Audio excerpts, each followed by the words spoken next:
जी हाँ। JR convent दोन में सत्र 20-21-22 के लिए नामांकन प्रारंभ। वर्ग नर्सरी से 11वीं तक आज ही संपर्क करें। JR convent, Sunita Vidyanagari Don, Darauli, Siwan, Bihar. Mobile number 7547045118 9576466461।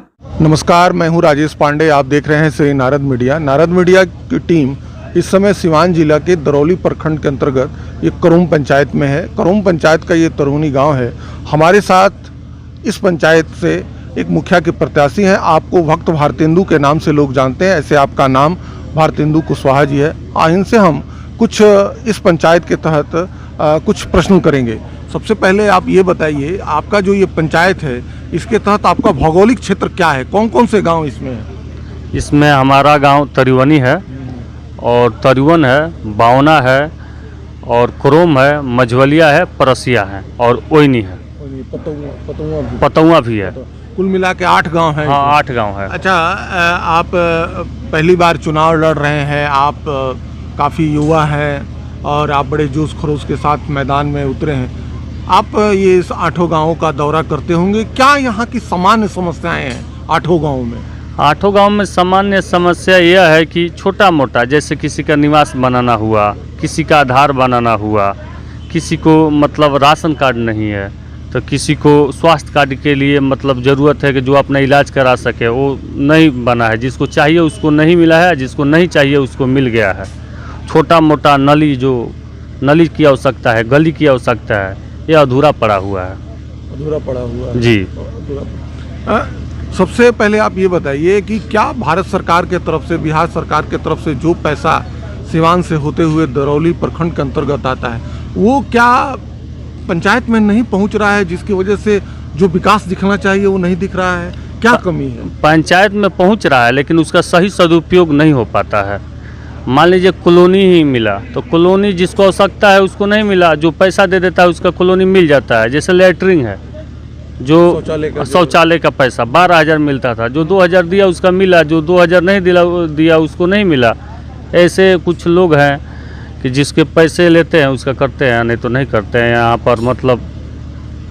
और नल जल के भी योजना है तो वैसे ही है, पैसा लिया। नल जल की योजना जो है ये कहा जा रहा है कि ये काफ़ी लूट खसूट वाली योजना है और लोगों के घर तक जो सरकार का ये 7 निश्चय है उसमें ये है कि सबके घरों तक नाली और पानी की व्यवस्था की जाएगी। तो क्या आप इन 8 गाँवों का दौरा रोज कर रहे हैं और करते रहे हैं? क्या यहाँ सब वार्ड में पहुँच चुका है? नहीं, सब वार्ड में तो नहीं पहुंचा है। कहीं पहुंचा है, कहीं नहीं पहुंचा है। कहीं नल मतलब सुबह में चलता है, कहीं नहीं चलता है, क्योंकि लीकेज होता है। जब नल चालू होता है तो लीकेज होता है, बंद हो जाता है, फिर 2 दिन बनता है, 2 दिन चलता है। यही हर 8 पंचायत का हाल है।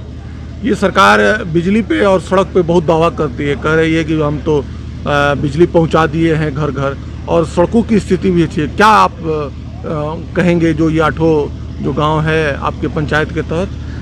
बिजली तो आ रही है, बिजली सबको मिल रहा है, हर घर में बिजली मिल रहा है, लेकिन जो सड़क और नली गली की जो व्यवस्था है अभी कहीं गांव में नहीं सुधरा हुआ है। कहीं कहीं पर भी वैसा मतलब जैसे 500 किलोमीटर ढलाई हुआ तो 4 से ढाले हैं, 100 मीटर छोड़ दिए हैं।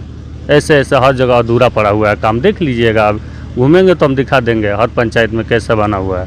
क्या ये माना जाए कि पंचायत में जो मुखिया होना चाहिए वो ये काफ़ी कर्मठ और मतलब ऐसा व्यक्ति होना चाहिए जो प्रखंड से जो जितनी विकास की योजनाएं हैं अपने पंचायत में उसको लागू करवा सके, और एक दमदार व्यक्ति होना चाहिए? क्या आप इसे मानते हैं? जी हाँ, मुखिया के पास इतना पावर होता है कि वो जनता को मतलब सेवा वो अच्छे तरह से कर सकते हैं। और एक मतलब सीओ जो बोलते हैं हमारे उधर, वो हमारे इधर के जो मुखिया रहते हैं वो कहते हैं कि भाई वो पहचानते नहीं, वहाँ पर भी कमीशन मांगते हैं। तो हम लोग भी, हमारी जनता बोलती है कि हम लोग को लेकर जाना चाहिए ना वहाँ पर, कौन घूस मांगता है, कौन पैसा मांगता है।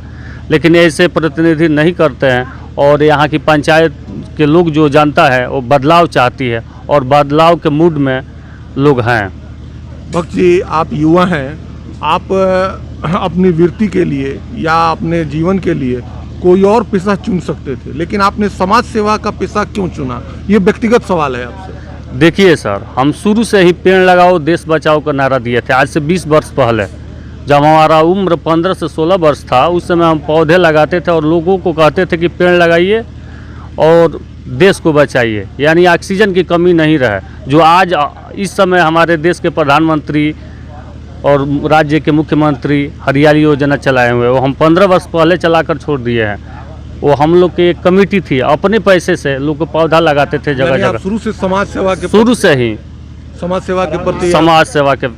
और जो इसको जब भी जो लोग बोलते थे कि हमको इलाज कराना है, तुरंत फ़ोन करते थे, रात हो या दिन हो, लेकर उन लोग को जाते थे और गए हैं और अब आज भी जाते हैं। आपका इस क्षेत्र में मन लगता है? हाँ हाँ, शुरू से ही यही काम में लगे हुए हैं। आप इस क्षेत्र से चुनाव लड़ रहे हैं, अगर आप जीत जाते हैं तो आपकी क्या प्राथमिकता होगी विकास की? सबसे पहले प्राथमिकता है जो छोटे मोटे काम के लिए लोग बार बार ब्लॉक पर दौड़ते हैं, जिला में जाते हैं, उन लोग को जाने नहीं देंगे। और जिसको आवश्यक है, जैसे मान लीजिए कॉलोनी देना हुआ, उस गांव के लोग को पहले बैठक करेंगे, जो आम सभा बोला जाता है। वो हमारे इधर आज लगभग 10 वर्ष हो गया कोई आम सभा वहाँ पर हुआ होगा, और वो लोग से पूछेंगे कौन सा काम आवश्यकता है। मान लीजिए रास्ते की आवश्यकता है तो पहले रास्ते ही बनाएंगे, नहीं बोलेंगे कि ना नाला की आवश्यकता है तो नाला ही बनाएंगे। उस पर पहल करके उसके बाद उसका काम किया जाएगा। हमारे गांव में चाहे अलग गांव में ऐसे ऐसे लोग हैं जिसका भी मतलब राशन कार्ड नहीं है। एक एक बुजुर्ग है जिसको भोजन के लिए तड़प रहे हैं। जैसे कुरुम गांव में हम गए, वहाँ पर पानी इतना लगा था, उसके घर के दरवाजे मतलब पूरा डूब चुका था, वहाँ पर रास्ता का भी ठिकाना नहीं है। ऐसी समस्याएं हैं? ऐसी समस्या बहुत है और उस समस्या को पहले हमारा करना प्राथमिकता रहेगा। आप जनता से क्या अपील कर रहे हैं जिससे वो आपको मत दे, वोट दें? हम जनता से यही अपील कर रहे हैं कि आप पैसे के फेर में मत पड़ें और दारू और मीट के चक्कर में मत पड़ें, और एक योग्य और कर्मठ उम्मीदवार को चुनाव कीजिए। आपको मत दें वो? हाँ, हमको समर्थन देंगे, सपोर्ट करेंगे तो हम उनके बात पर खड़े उतरेंगे। आपने देखा कि भक्त भारतेंदु जी ने अपनी बातों को रखा और ये कहा कि हमारी प्राथमिकता होगी कि जो छोटी छोटी समस्याएं हैं जिसके लिए लोग अक्सर हाँ ब्लॉक का और ज़िले का चक्कर लगाते हैं, वो चक्कर न लगाएं, उनकी समस्याओं को हम दूर करें। हम युवा हैं, शुरू से ही मेरा रुझान समाज सेवा की तरफ रहा है और मुझे इस तरह की काम करने में काफ़ी मन लगता है। आप मुझे वोट कीजिए। आपने नारद मीडिया से बात किया, इसके लिए बहुत बहुत धन्यवाद। जी नमस्कार।